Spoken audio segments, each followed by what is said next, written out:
Buenas tardes, muchas gracias por su presencia hoy aquí, bienvenidos. Hoy vamos a presentar una obra de la serie histórica de la colección de educación superior de la Universidad de Palermo. Es el cuarto tomo de la obra Historia de la Universidad de París y la Sorbona, que narra la historia de la institución entre Luis XIV y los sucesos de mayo de 1968, el Mayo francés. Esta es una obra que ya conocemos, quienes vienen siguiendo la colección seguramente participaron en la presentación de los primeros 2 volúmenes que hicimos hace un tiempo. Es una obra que se publicó en Francia originalmente en el año 1994, escrita por André Thuillier, que es un historiador, un helenista. Él es director honorario de la Biblioteca de la Sorbona y estuvo al frente de esa institución entre 1971 y 1986. La obra en su totalidad, si lo recuerdan, es una historia institucional de la Universidad de París, sobre todo en sus relaciones con el poder político en los distintos momentos de la historia de Francia, y el modo conflictivo en general, con muchas tensiones, en que la institución fue adquiriendo el perfil que hoy tiene, que hoy conocemos. Pero al mismo tiempo es también una historia de las ideas, ¿no? De las ideologías dominantes en las distintas etapas históricas de la institución y de Francia.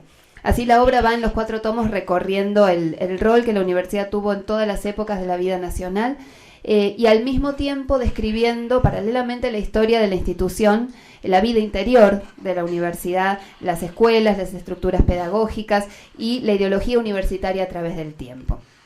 Ahora, el volumen que hoy presentamos específicamente empieza con la Revolución de 1830 en Francia y termina con un recorrido detallado por los acontecimientos de mayo de 1968, en lo que algunos críticos llamaron un ejercicio de política ficción por parte del autor, que intenta entender las raíces de más largo plazo de ese conflicto, ¿no? Entonces narra las condiciones de esa coyuntura particular en la cual los reclamos estudiantiles vinculados con las condiciones de estudio y también con las raíces epistemológicas y pedagógicas del estudio y de la enseñanza en ese momento se amplificaran a sindicatos y a otros sectores sociales y, según dice el autor, llegaran a comprometer hasta las bases, la estabilidad de la Quinta República. Esto a pesar de que, si fueron siguiendo la obra, verán que la cuestión de los conflictos y cierta violencia en ellos es bastante habitual en la historia que narra el autor en la Universidad de París. Para presentar este libro hoy nos visita Darío Roldán, lo presento brevemente. Él es historiador por la UBA, magíster en Ciencias Sociales por Flaxo y doctor en Estudios Políticos por la Escuela de Altos Estudios en Ciencias Sociales de París. Es investigador independiente del CONICET. Es profesor investigador asociado del Departamento de Ciencia Política y Estudios Internacionales de la Universidad Torcuato Di Tella y es director del Colegio Libre de la misma universidad. Su área de investigación es la historia del pensamiento político. Como hacemos siempre, entonces tendremos ahora, vamos a compartir la lectura de la obra de Darío y luego tendremos algunas preguntas aquí en la mesa y por supuesto un espacio para sus inquietudes también. Bueno. Buenas tardes. Bueno, antes que nada quería agradecer a la universidad la invitación para presentar el tomo, el cuarto tomo de esta obra enjundiosa, lo menos que se puede decir, de una historia de la universidad, podríamos decir así, en el largo plazo. Yo me voy a referir en particular a un aspecto de este texto que es la serie de consideraciones que explican, por así decir, y que dan cuadro a lo que se conoce habitualmente como mayo del 68.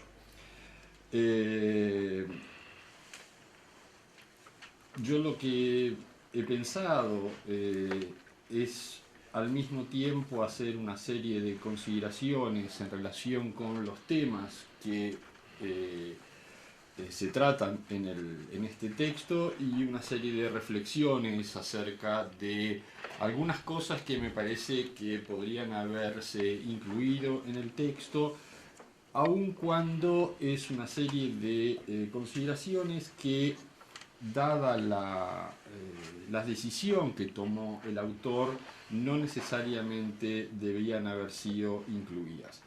Lo que quiero decir con esto es que, como Raquel decía recién.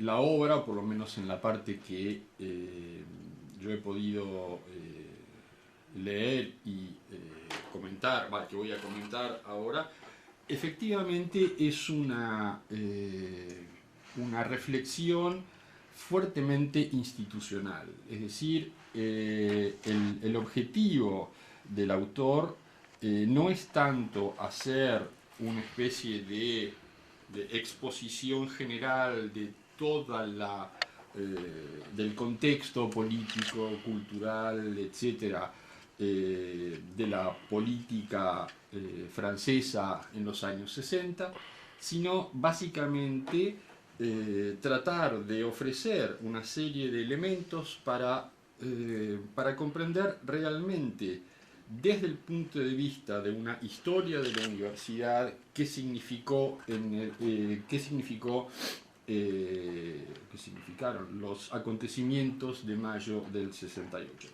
Efectivamente, sería imposible no referirse a una serie de cuestiones desde el punto de vista político o intelectual, pero lo más importante, lo primero que habría que decir en relación con el enfoque del libro es que su primera preocupación fue la de construir una historia, llamémosle, por así decir, institucional, o una historia desde adentro de la universidad, y siendo muy cuidadoso para recuperar lo que podríamos llamar las distintas y progresivas reformas, sobre todo las reformas de la currícula y además las reformas que se presentaron como la modalidad para resolver un problema particularmente, digamos así, acuciante para la sociedad francesa en los años 60, podríamos decir un poco más extensamente después de la segunda posguerra, que fue la de dar lugar a una creciente incorporación de nuevos estudiantes. Entonces, yo voy a hacer una especie como de mezcla de esta presentación. Lo primero que querría hacer, retomando algunos de los aspectos del texto, es recuperar la idea que me parece esencial, que es el punto de partida del texto, y es lo que podríamos llamar un diagnóstico de los problemas que atravesaba la universidad francesa, grosso modo, en los años 50. Y eso tiene que ver con una serie de cuestiones. La primera de esas cuestiones, según aquí retomo un poco los argumentos del autor, tiene que ver esencialmente con, en primer lugar, una concepción fuertemente elitista de la vida universitaria. Segundo punto, una inadaptación de los estudiantes, o sea, dificultad para adaptarse a esta forma, esta concepción elitista de la enseñanza universitaria, y una serie de deficiencias de la política universitaria, que iban desde una serie de casi inexistencia de becas con insuficiencia en los créditos. Eso en primer lugar. En segundo lugar, el autor también se ocupa de hacer el elenco de las distintas reformas que pautaron esa historia. La primera de esas reformas es del año 1947 y es esencialmente una serie de reformas que se hacen en las facultades de letras y ciencias. En segundo lugar, hay otra reforma importante en 1954 que está relacionada con la universidad o los estudios de Derecho, En 1958 una reforma de los estudios médicos, en 1962 reforma de los estudios farmacéuticos y finalmente una reforma que ya no solamente está relacionada con las facultades, sino con el conjunto de los requisitos, que es la creación de lo que se llaman los doctorados de especialidad, que se llaman habitualmente, los doctorados de tercer ciclo.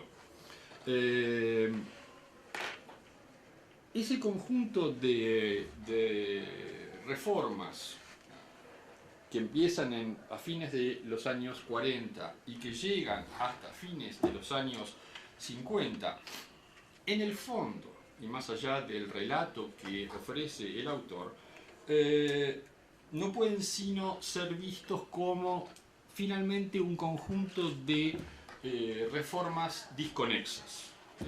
Porque no parecían, por lo menos es la interpretación del autor, no parecen haber sido pensadas como una reforma estructural del conjunto de los estudios universitarios.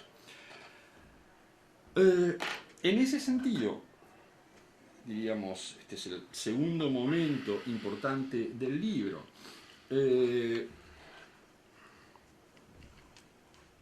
El gobierno francés, tratando de reestructurar y poner en orden todas estas reformas que estaban relacionadas con distintas disciplinas, lanza una reforma que se conoce con el nombre de reforma de Fouché en 1966.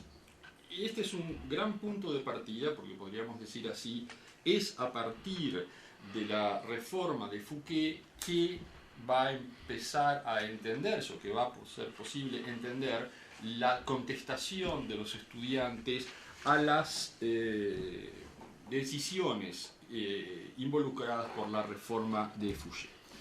¿Cuáles son los objetivos de esta reforma? Básicamente, el plan de Fouché estaba inspirado en lo que podríamos llamar la voluntad de resolver esta sucesión de reformas, y además estaba asociada con lo que podríamos llamar los planes de estabilización que tenía que llevar adelante, o que llevó adelante el primer ministro de la época, Georges Pompidou. Es decir, la reforma Fouché, según la presenta el autor, tiene estas dos dimensiones. Tiene una dimensión relacionada con la vida universitaria y con el ordenamiento de la vida universitaria, pero también tiene una fuerte vinculación con lo que podríamos llamar rápidamente planes de estabilización. Básicamente lo que hace la reforma Fouché es ordenar la escolaridad en 4 años para las ciencias, para las letras y para las ciencias humanas. Un primer ciclo de 2 años, un segundo de 2 años y finalmente un tercer ciclo de doctorado. Ahora, dicho muy rápidamente, llamémosle así, el movimiento estudiantil no reaccionó favorablemente a la reforma. Y básicamente no reaccionó a la reforma, o bien a la reforma, en primer lugar porque la reforma fue vista como una reforma que tenía como finalidad limitar el acceso de nuevos estudiantes a los estudios universitarios. En segundo lugar, porque la reforma fue entendida por lo que podríamos llamar el movimiento estudiantil como una reforma que tenía como finalidad alargar los años de escolaridad, sobre todo de las disciplinas relacionadas con las letras y con las ciencias. Y además porque también formó parte de la oposición del movimiento estudiantil, una continuidad con la ausencia de formas de financiación para estudiantes que no pudiesen financiar sus estudios a través de sus ahorros o de sus familias.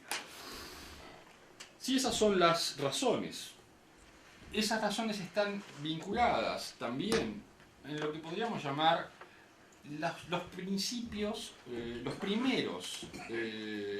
primeras formas de la ideología estudiantil.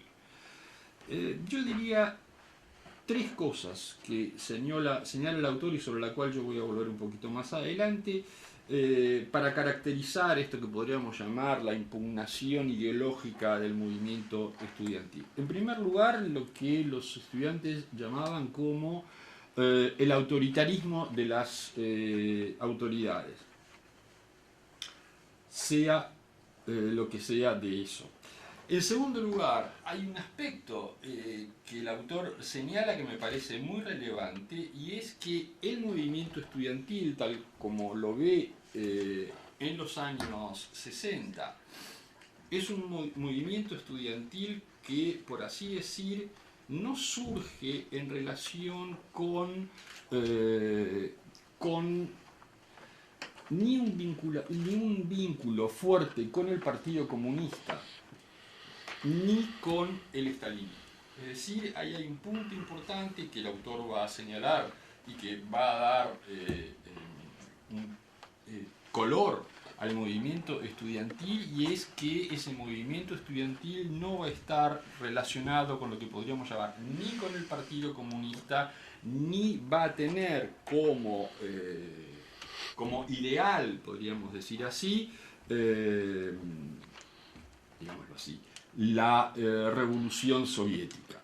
Y en tercer lugar, otro fuertemente relacionado con este aspecto, la reivindicación en buena parte de este incipiente movimiento estudiantil de la experiencia de la revolución cultural de Mao Zedong.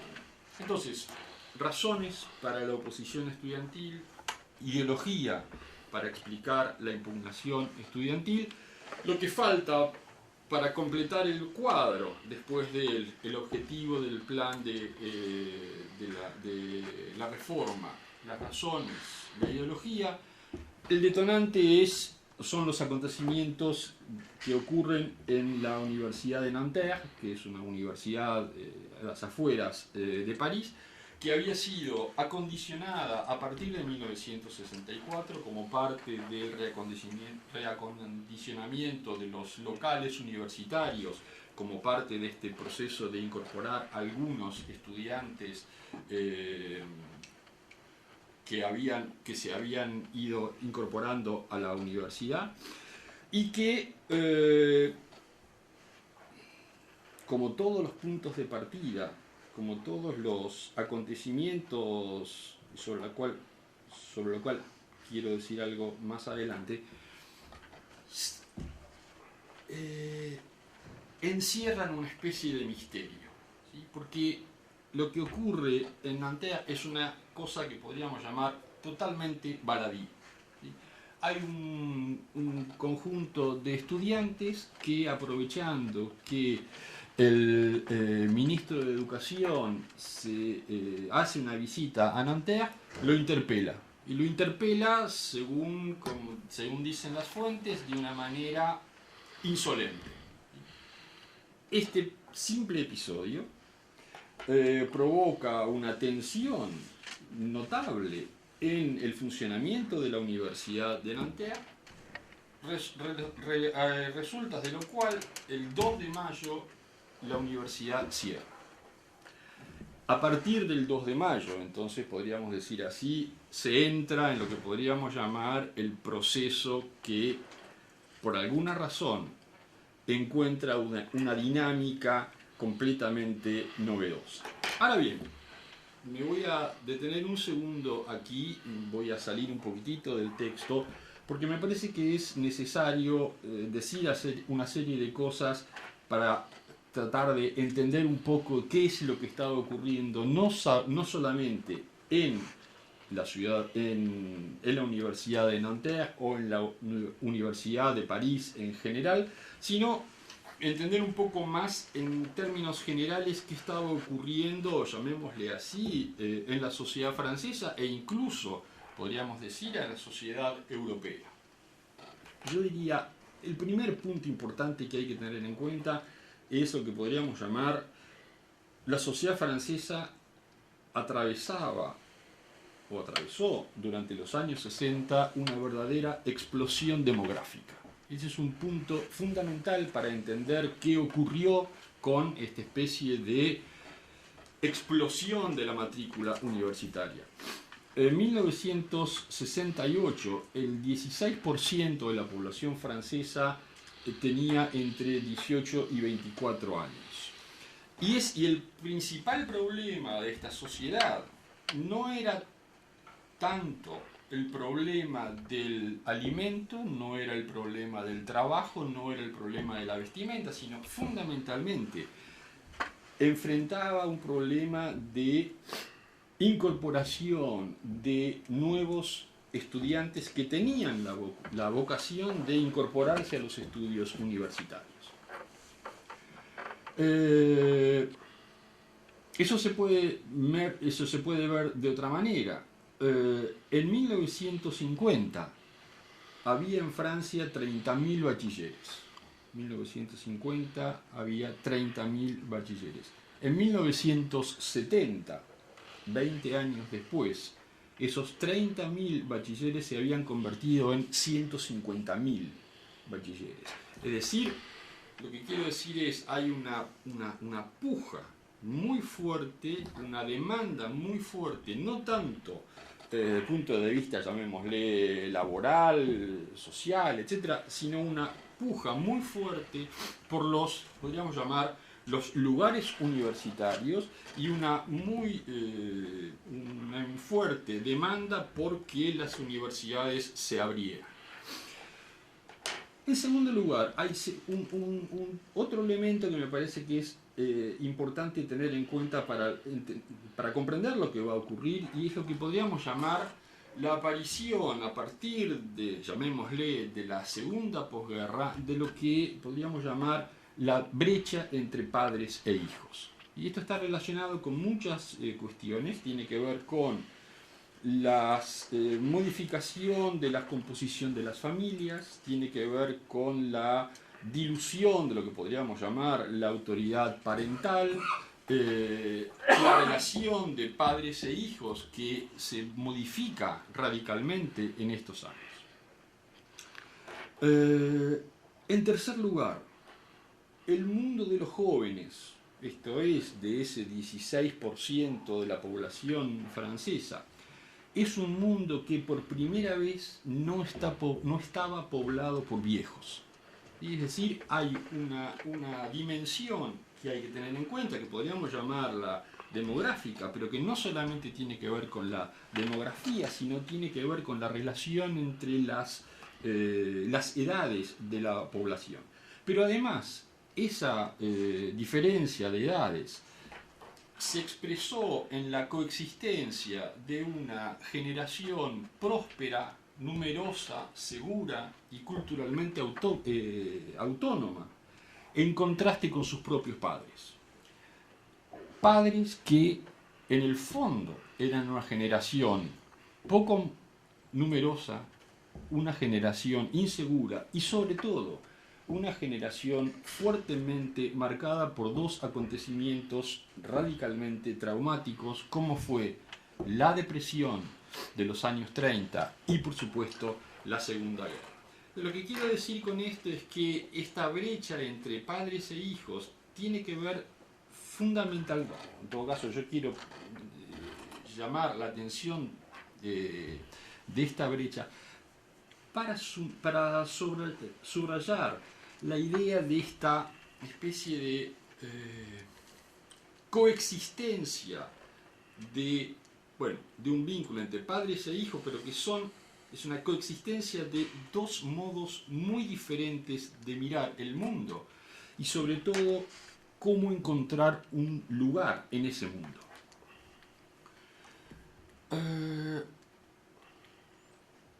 Por último, la otra cosa que ocurría como telón de fondo de estos acontecimientos es lo que se conoce con el nombre de los 30 gloriosos. Los 30 gloriosos es el periodo que va desde los años 50 hasta el shock petrolero de los años 70 y que tiene tres grandes características: crecimiento alto, salarios reales altos y una demanda de trabajo igualmente alta. Eso se tradujo también, y en relación con la brecha entre generaciones, en lo que podríamos llamar uno de los primeros momentos de la difusión del consumo juvenil.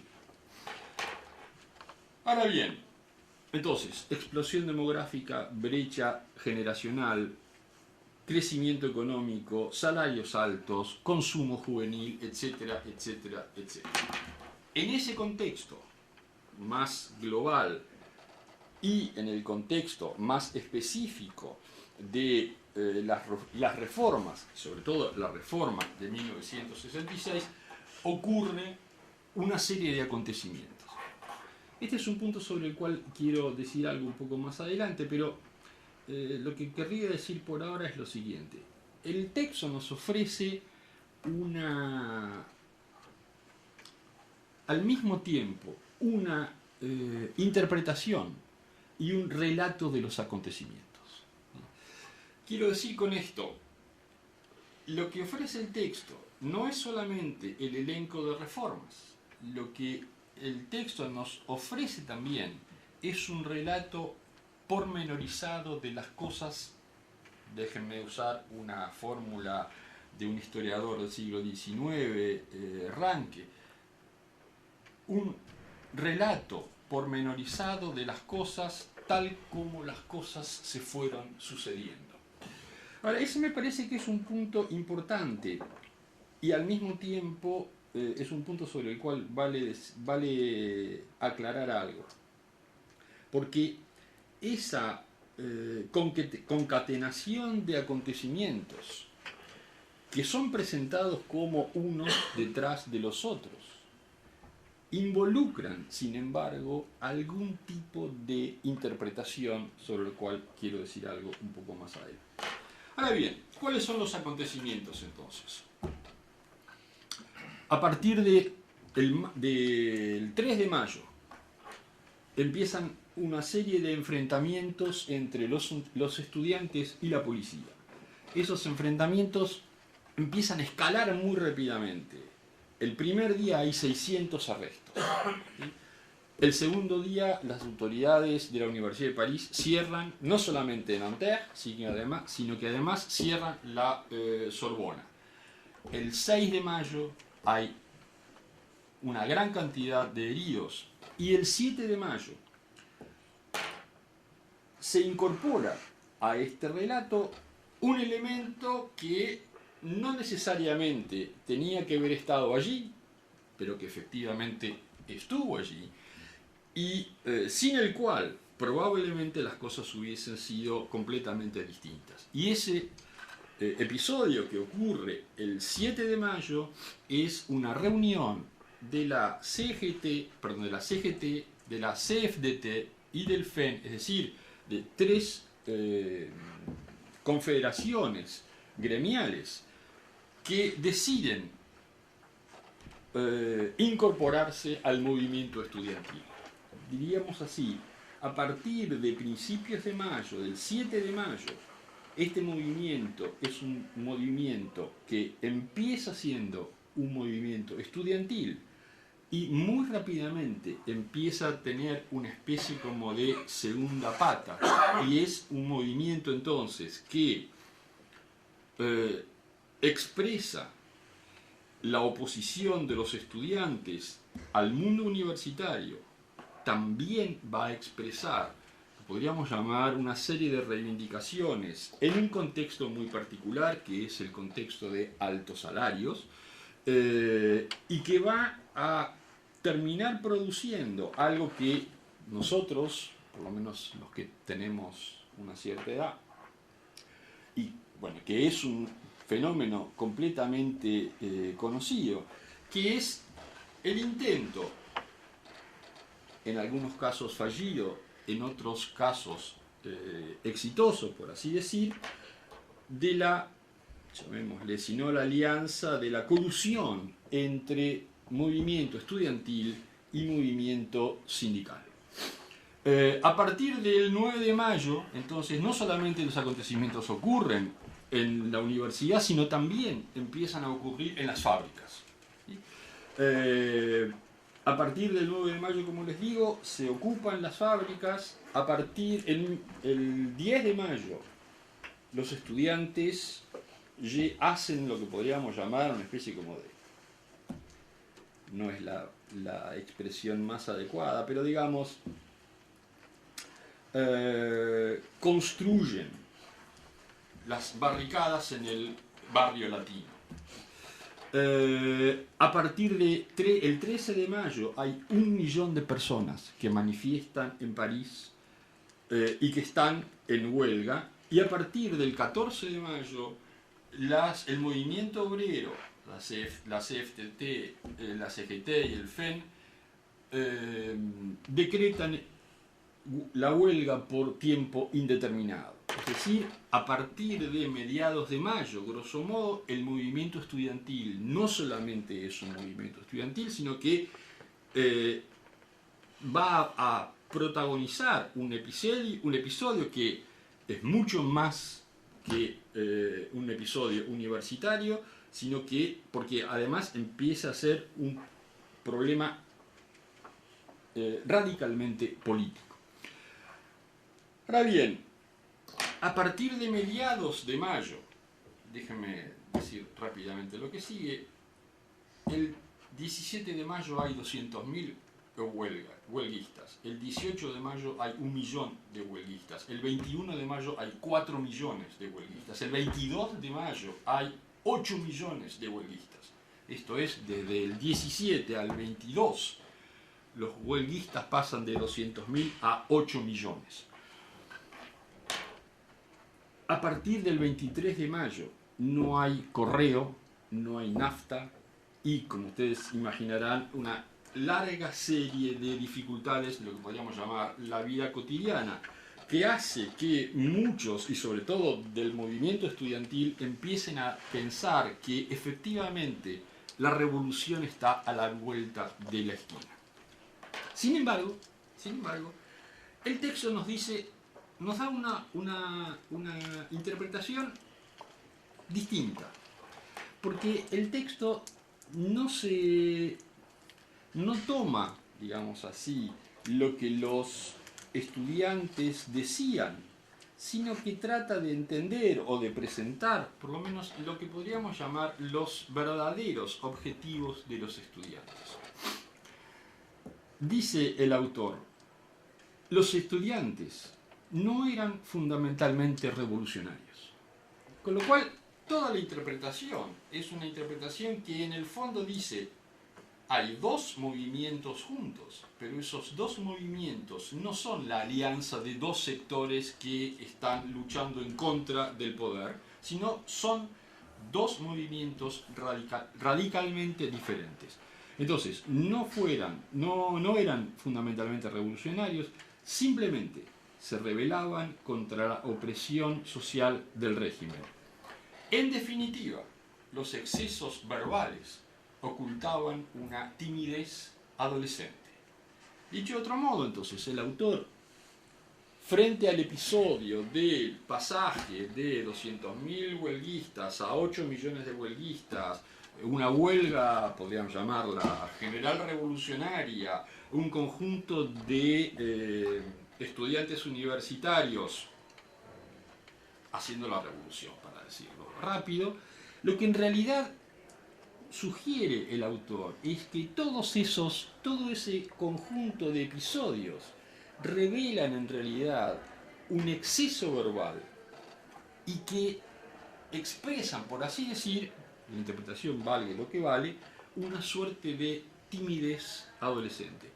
Ese aspecto es muy importante porque es un aspecto que el autor va a utilizar nuevamente para entender o para ofrecer una explicación de por qué en 15 días más todo entra a la normalidad.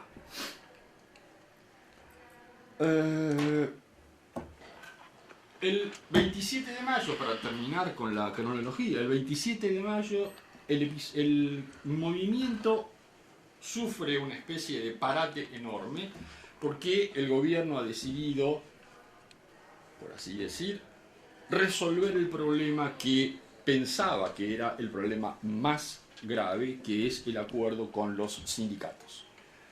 El 27 de mayo se firman los que se llaman los acuerdos de Grenelle, que es un aumento de salarios del 10%, un aumento del salario mínimo del 35%, cuarta semana de vacaciones y el 50% de pago de los días de huelga. Dicho de otro modo, el 27 de mayo el gobierno de Pompidou ha decidido cortar esa especie de supuesta alianza entre movimiento estudiantil y movimiento obrero y arreglar, por así decirlo, resolver el problema del movimiento obrero. Ahora, de todas maneras, el problema grave desde el punto de vista político no se limita solamente al conflicto con el movimiento obrero, sino que la situación de los distintos días de huelga hacen que no solamente el gobierno de Pompidou se vea envuelto en una crisis, sino que el general de Gaulle piensa que efectivamente es posible que su propia presidencia esté en juego. ¿Y qué es lo que hace de Gaulle? Bueno, y de vuelta hay un punto interesante. ¿Qué hace de Gaulle? No sabemos. Sí sabemos qué hizo. Lo que hizo de Gaulle el 29 de mayo es desaparecer. El 29 de mayo de Gaulle no está en ningún lado.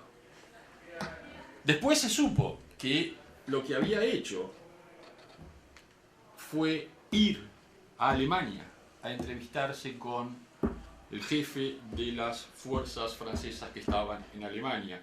¿Por qué? Probablemente porque de Gaulle supusiera que podía llegar a tener necesidad de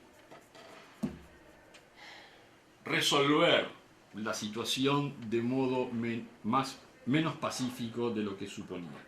Pero lo que es interesante es que el 29 de mayo de Gaulle desaparece, no está en ningún lado, el presidente de la República ha desaparecido y el 30 de mayo de Gaulle vuelve a aparecer en la escena pública. ¿Y qué es lo que hace? Es una cosa extraordinariamente importante desde el punto de vista político-institucional, porque lo que hace de Gaulle es disuelve la Asamblea Nacional. Eso hay que decir una cosa muy rápido.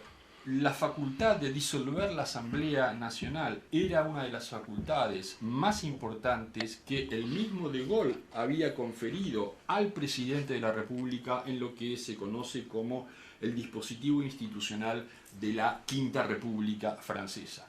Es decir, lo que de Gaulle hace es una especie de poner en acto una idea que solamente había sido conocida en Francia a partir de las instituciones de la Quinta República, y es que el presidente puede disolver la Asamblea Nacional básicamente porque el presidente es el único depositario de la soberanía nacional. Los diputados que forman parte de la Asamblea Nacional son representantes de pequeñas partes de la soberanía política, pero el único que es el representante del conjunto de la nación francesa es el presidente. Así lo había entendido de Gaulle en el dispositivo institucional de la Quinta República. Lo que, por otro lado, es extraordinariamente importante porque en el fondo De Gaulle parece asumir la idea de una suerte de transposición de la vieja monarquía francesa a una suerte de monarquía republicana, o por lo menos de una monarquía republicanizada, que le permite al presidente disolver la asamblea, pero por lo tanto convocar rápidamente a elecciones anticipadas. Ahora, De Gaulle, el 29, nadie sabe dónde está, el 30, disuelve la asamblea. ¿Qué es lo que ocurre? El mismo 30 se organiza una marcha de 500.000 personas en apoyo al general De Gaulle. Las elecciones se realizan el 23 de junio y De Gaulle obtiene un triunfo notable. Dicho de otra manera, el episodio que comienza el 3 de mayo termina un mes y medio después, con lo que podríamos llamar una especie de triunfo pírrico de Gaulle, porque efectivamente De Gaulle va a triunfar en las elecciones, pero sin embargo, un año más adelante va a someter su mandato a un plebiscito y en ese momento va a ser derrotado. Para terminar, déjenme decir 2 o 3 cosas generales. Algunas de las interpretaciones que se han ofrecido para entender qué ocurre o qué ocurrió durante esta especie de mes y medio de la política francesa. Una de las interpretaciones es que efectivamente lo que ocurrió en Francia fue una revolución fracasada. Es decir, no ocurrió una revolución como podría haber sido octubre del 17, como había sido las revoluciones del 1870 de la Comuna, o del 48, o del 30, o del 89, etcétera, etcétera, etcétera. No es una revolución, es una revolución fracasada, pero sin embargo es un intento, una reforma exitosa. Entonces hay una primera interpretación que insiste en la idea de que los acontecimientos de mayo no son un conjunto de acontecimientos que terminan en un fracaso, porque en realidad no tenían como finalidad producir una revolución, sino una reforma. Y en ese sentido es una reforma exitosa. Segunda interpretación, la idea según la cual en realidad lo más importante que se juega en la revolución, en mayo del 68, es el surgimiento del individualismo narcisista despolitizado. Es decir, la idea de que a partir de los años 60 en Francia se cambia radicalmente el vínculo entre, digámoslo así, el cuerpo político y la idea misma de la política, reconciliándose con una vieja idea sobre todo de los publicistas liberales de los años 20 del siglo XIX, según la cual los hombres modernos no quieren estar todo el tiempo discutiendo sobre política, sino que quieren estar ocupándose de sus asuntos privados. La tercera interpretación es que finalmente lo que ocurre en el mayo francés es lo que podríamos llamar la entrada de la sociedad francesa en el mundo moderno. Por entrada en el mundo moderno quiero decir un conjunto de valores que rompen una sociedad extraordinariamente rígida y jerárquica que había permanecido fiel a sí misma durante mucho más tiempo de lo que los otros países vecinos lo habían hecho. En cuarto lugar, hay una cuarta interpretación, y es que el problema más importante que explica los acontecimientos de mayo es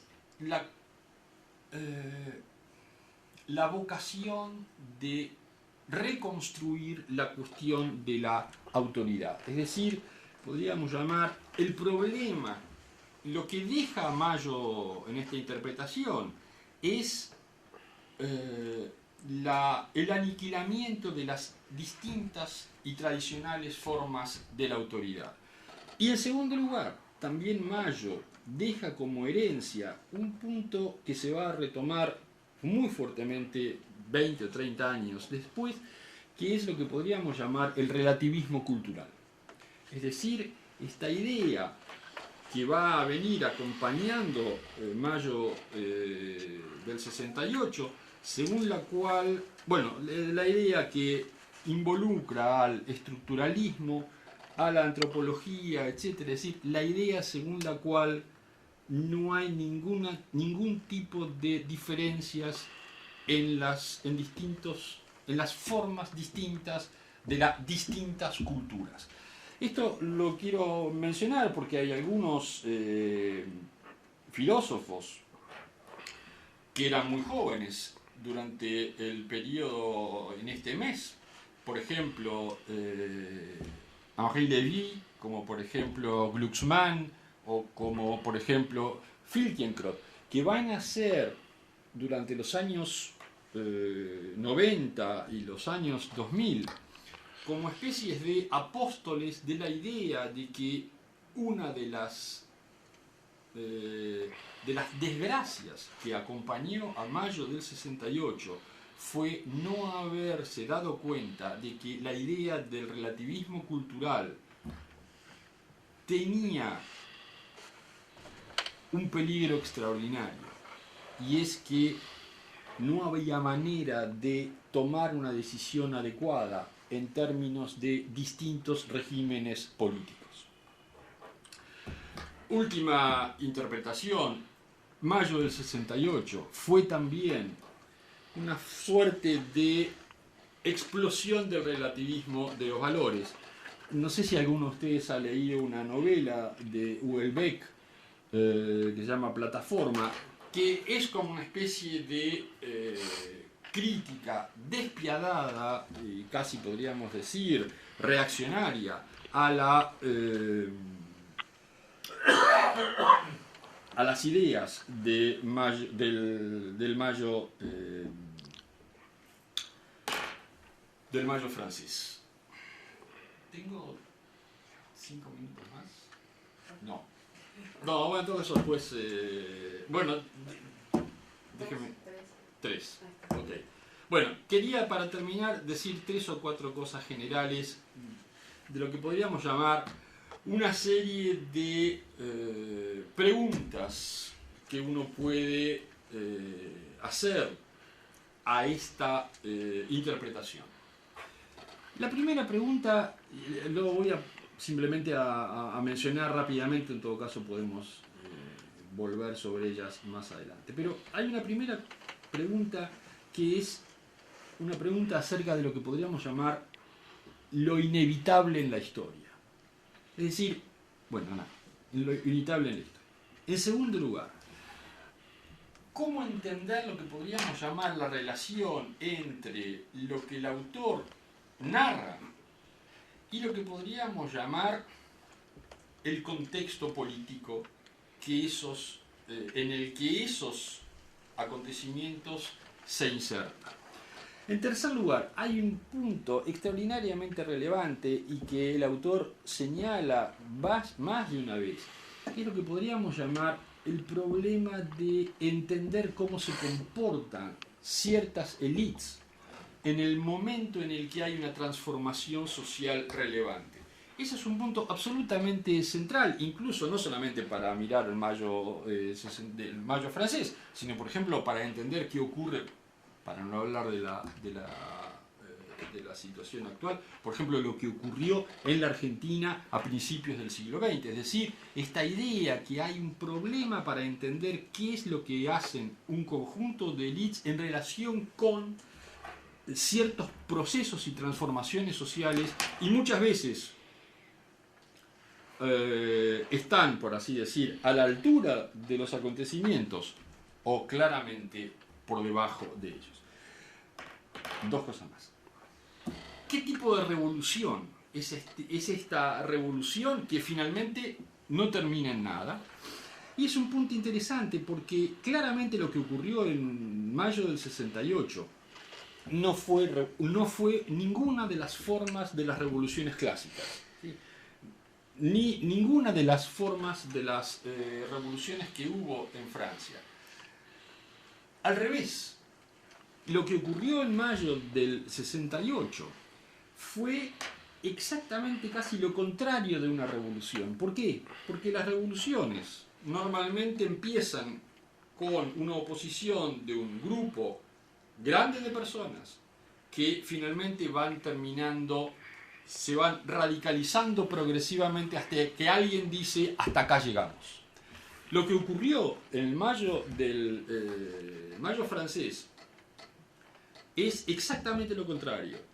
Empieza muy radicalizada y se va progresivamente moderando en un acuerdo salarial por un lado y por el otro lado un conjunto de modificaciones en la estructura universitaria.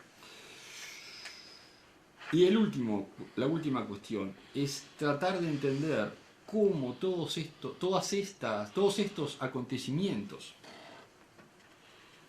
están o no en relación con lo que podríamos llamar lo que las personas piensan sobre el mundo. ¿Por qué las personas actúan como actúan? ¿Por qué hacen lo que hacen?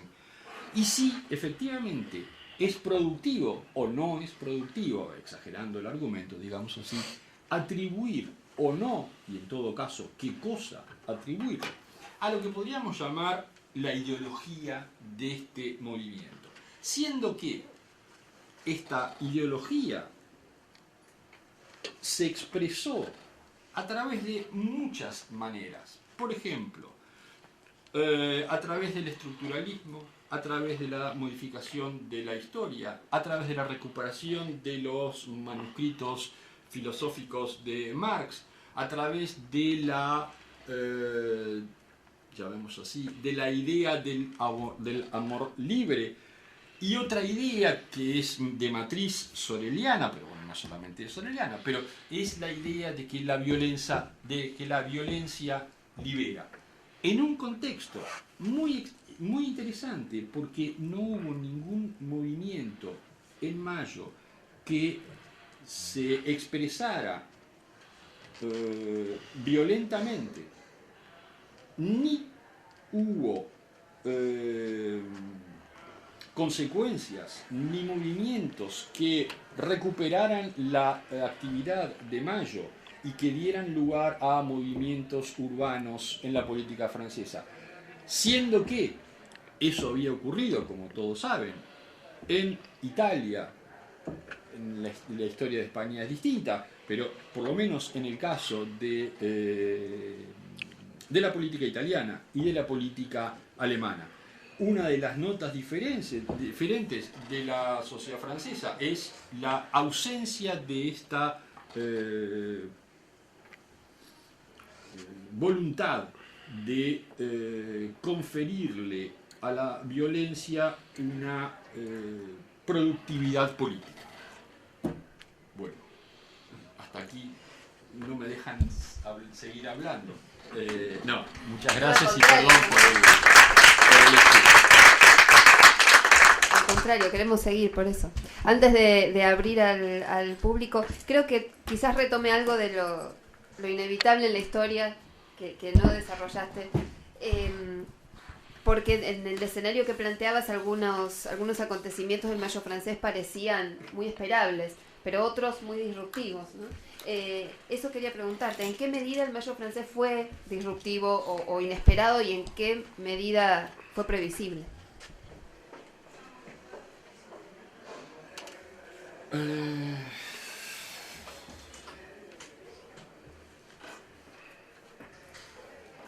tengo la menor pero puedo... ¿Tener alguna hipótesis?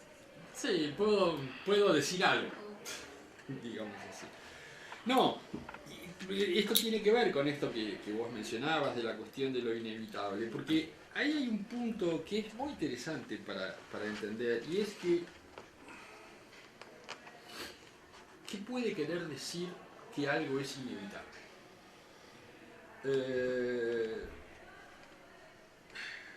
Podríamos decir así, todo el siglo XIX vivió sobre la idea de que la historia, en el fondo, tenía como objetivo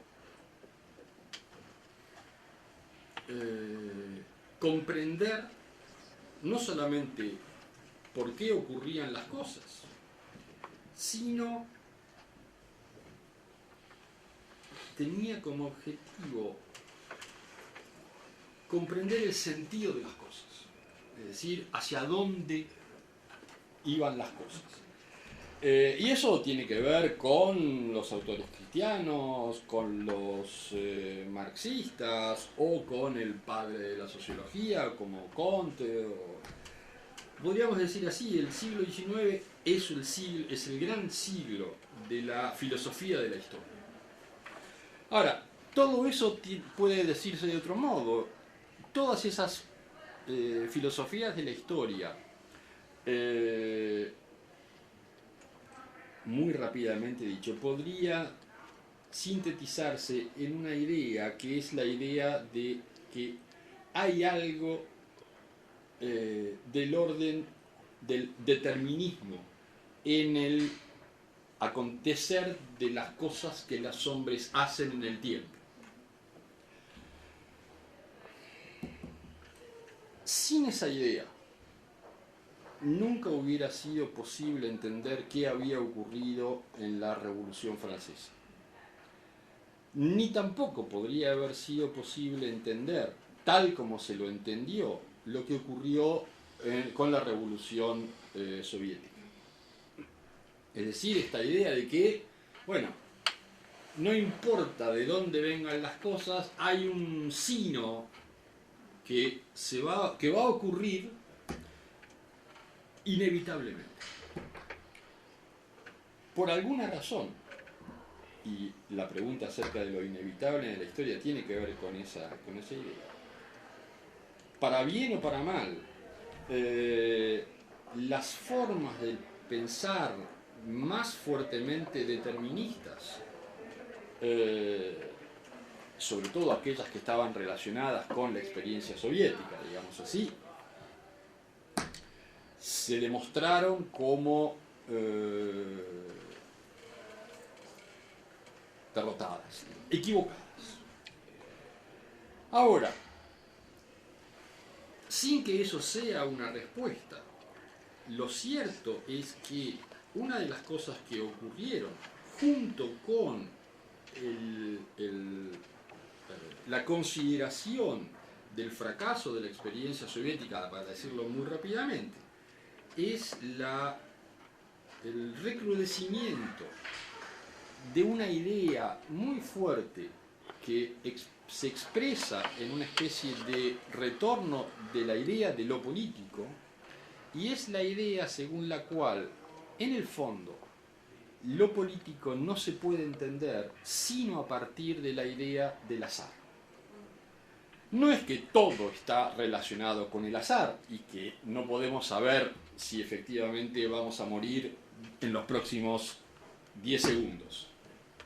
Esperemos 10 segundos por lo menos para eso. Pero sí esta idea de que hay algo del orden de lo azaroso, para lo que quiero decir con esto es algo del orden de lo imprevisible, o para decirlo más suavemente, de la idea de que cada coyuntura tiene múltiples caminos sucesivos. Ahora, Si eso es así, y la pregunta acerca de lo inevitable de la historia se reduce en su dramaticidad. Ahora, no sabemos si es así.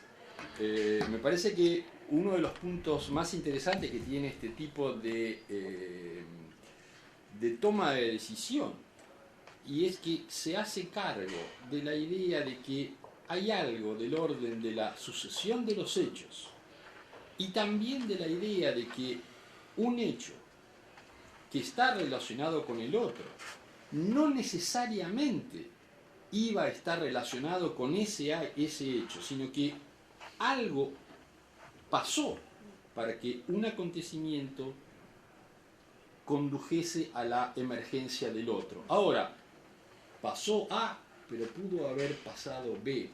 Y eso es un problema porque, en el fondo, bueno, mis amigos historiadores siempre se enojan cuando lo digo esto, pero eso pone en tela de juicio un principio extraordinario que ha nutrido la idea de la historia tal como los historiadores la han pensado por lo menos desde el siglo XIX hasta acá. Y es que la idea según la cual se puede comprender la concatenación de las cosas. ¿Alguna pregunta? ¿Comentario? Bueno, yo lo que estaba recordando, porque me tocó vivirlo en esas épocas, fue la situación del Cordobazo, que también tuvo su comienzo estudiantil y luego se agregaron los gremios, ¿no? Pienso que la revolución esa nuestra fue un poco más cruel que la otra porque hubo hasta muertes. Sí, y las historias son distintas también. Pero efectivamente uno podría decir que hay como una especie de modelo que se anuda en algún momento de la segunda posguerra, digamos así, que tiene una especie de clima de época, siendo que todas las experiencias en el fondo son distintas, pero un cierto clima de época en la especie de colusión entre movimientos estudiantiles y movimientos sindicales, que se expresan de maneras muy distintas y en buena medida porque los movimientos estudiantiles tienen distintas tradiciones, los movimientos sindicales tienen distintas tradiciones, etcétera, etcétera, etcétera, más allá de lo que podríamos decir las diferencias en términos del contexto político de cada una de las experiencias. Pero yo creo que efectivamente hay un clima de época que tuvo que ver con esta idea que me parece a mí que hay que buscarla, no solamente por el enfrentamiento más de orden político, sino con un problema sobre el cual creo que no se ha discutido lo suficiente, me parece a mí, por lo menos en la Argentina al menos, que es el problema de la relación entre lo que podríamos llamar las sociedades igualitarias o las sociedades democráticas con la idea de la autoridad. Y eso me parece que es un punto absolutamente relevante, porque eso tiene que ver no solamente con la vida universitaria, podríamos decir así, está relacionado con la vida universitaria hasta como con la vida de las familias. Esta idea de que hay algo que en algún momento, probablemente en la segunda parte del siglo XX, comenzó a desnaturalizar las formas de la autoridad, tal como esas formas de autoridad se habían ido constituyendo por lo menos desde el siglo XIX. Autoridad, y con lo cual quiero decir, la autoridad religiosa, autoridad política, autoridad militar, etc. Es decir, todas las instituciones que se fundaban en fuertes criterios de autoridad no han encontrado todavía cómo reponer una forma de autoridad legítima y no contestable.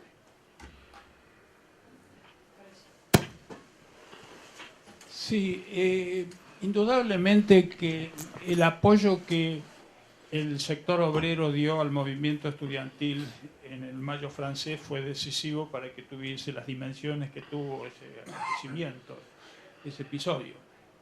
Ahora, lo que me gustaría conocer su reflexión, ¿qué es lo que puede haber estado por detrás del movimiento obrero para que en una época, en un contexto donde había altos salarios, bajo desempleo, buena situación económica, decida el movimiento obrero plegarse a esta lucha estudiantil y haciéndolo de una forma tan radicalizada y diríamos revolucionaria, porque con un paro por tiempo indeterminado es conocido como que es una proclama revolucionaria prácticamente.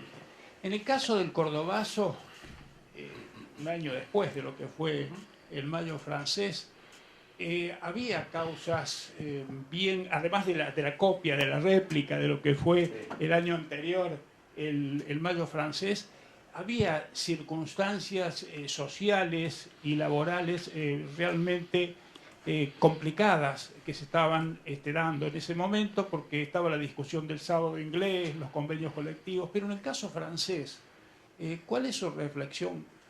¿Qué es lo que puede haber estado aconteciendo en el sector obrero para que se dé lo que se dio?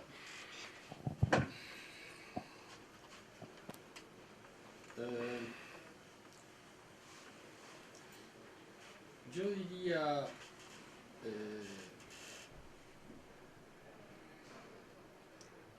bueno, comenzaría diciendo, lo que se dio es efectivamente lo que usted dice. Es decir,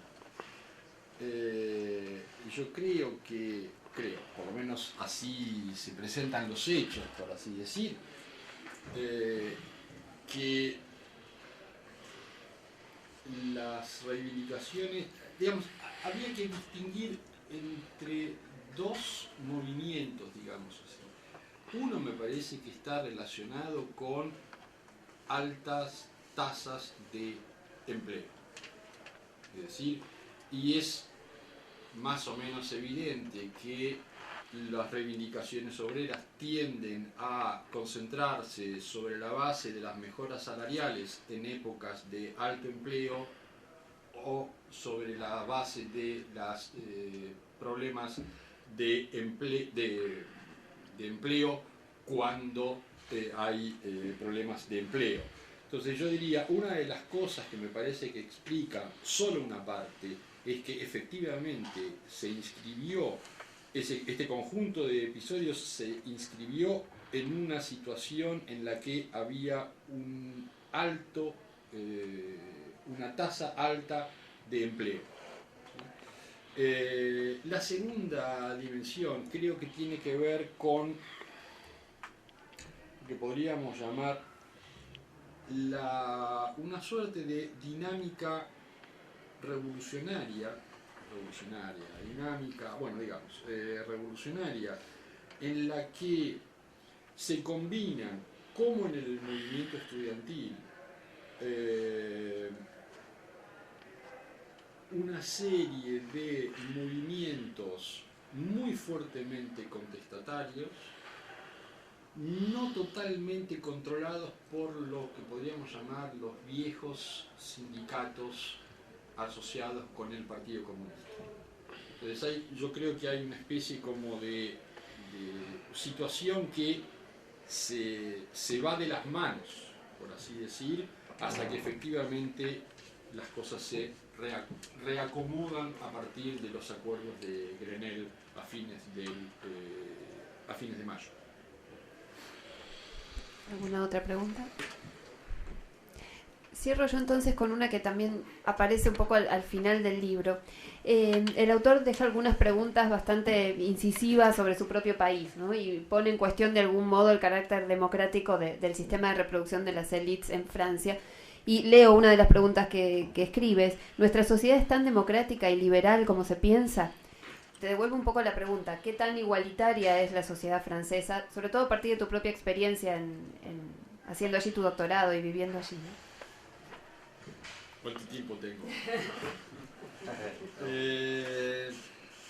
Es una cosa, es una pregunta extremadamente complicada para mí. Primero, voy a tratar de hacer una especie como de telegrama. Vos decías, ¿cómo era la cita? La pregunta es, ¿nuestra sociedad es tan democrática y liberal como se piensa? Bueno, yo diría, la sociedad... Bueno, ¿hay algún francés? No es que tenga problemas, pero bueno, quizás me modere un poco. No, yo diría, la sociedad francesa claramente es una sociedad democrático-igualitaria. Estoy muy convencido de que no es una sociedad que tenga una tradición liberal fuerte. Entonces, la asociación entre democracia y liberalismo no es... yo creo que la sociedad francesa es mucho más democrática que liberal. Eso no es ni una crítica ni un elogio, creo que es efectivamente así. Ahora, bueno, como lo hablábamos hace un ratito, es una sociedad en la que conviven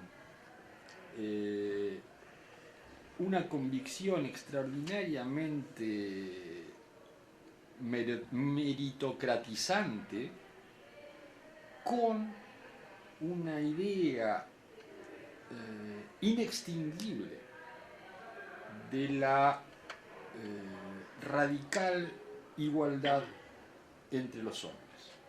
Y eso yo creo que es parte del atractivo extraordinario que tiene esa sociedad. Es una sociedad que al mismo tiempo dice todos somos iguales, pero no todos somos iguales.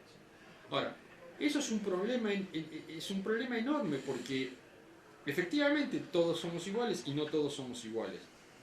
Y lo que creo yo revela la sociedad francesa es una especie de, no diría lucidez, pero sí en todo caso una reflexión muy prolongada acerca de lo que podríamos llamar el problema de las desigualdades legítimas. Es decir, hay formas de la igualdad, o mejor dicho, podríamos decir así, ¿es posible pensar en formas desiguales y legítimas? Y a mí me parece que es un punto extraordinariamente relevante, porque uno podría decir, uno de los problemas que presenta una reflexión consciente de lo que podríamos llamar la democracia está relacionado con el problema de las desigualdades legítimas. Y podríamos hablar mucho más sobre el problema de las desigualdades legítimas o de las desigualdades legítimas en la Argentina, pero para mantenernos en el hexágono, como podríamos decir, efectivamente yo diría que en la tradición francesa está más que la ambigüedad de esas dos cosas, hay una reflexión muy compleja acerca de qué quiere decir que somos al mismo tiempo iguales y desiguales. Y eso está en el centro de la construcción del sistema educativo francés, que es un sistema que dice todos somos iguales, todos tenemos que tener las mismas oportunidades, pero el sistema finalmente va a descubrir quiénes, teniendo las mismas oportunidades, son distintos de los otros. Y eso es un problema extraordinariamente interesante, porque es en el fondo el problema de la eventual construcción de una élite igualitaria, democrática y legítima. Y yo creo que, bueno, estoy exagerando, pero creo que una de las cosas que los franceses resolvieron y están asistiendo al fracaso de eso que les duró durante un siglo y medio, es esta idea de combinar la igualdad con las desigualdades legítimas. Bueno, vamos a cerrar si no hay otro comentario. Le queremos agradecer muy especialmente a Darío Roldán su reflexión, que comenzó en mayo del 68, pero creo que nos ha llevado por la filosofía, la sociología, la política y hasta la actualidad. Muchas gracias a ustedes también y quedan todos invitados, por supuesto, para la próxima reunión. Gracias.